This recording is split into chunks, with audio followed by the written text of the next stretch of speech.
السلام عليكم ورحمة الله وبركاته، أهلا بكم في حلقة جديدة على قناة نيا انجينيرنج ساينس. هنتكلم النهاردة عن تويوتا لاند كروزر برادو موديل 2024. طبعا بشكر حضراتكم على دعم القناة وتشريفكم بمشاهدة المحتوى. طبعا العربية بتنزل في أمريكا بتويوتا لاند كروزر 250، ولكن احنا في الوطن العربي هتبقى مسمى لاند كروزر برادو. دي اللي بيتم تصنيعها في اليابان، وهتوفر في الأسواق بثلاث فئات وسبع ألوان.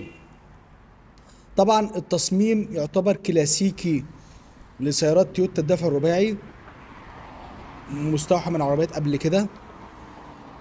ولكن التصميم اطول واعرض من الجيل السابق لاند كروزر برادو. يمكن بنتكلم في الطول الكلي 4 متر 91 سنتي، العرض 2 متر و14 سنتي، اما الارتفاع 1 متر 86 سنتي. قاعدة العجلات 2 متر 85 سنتي، الخلوص الارضي 22 سنتيمتر. طبعا اضاءات امامية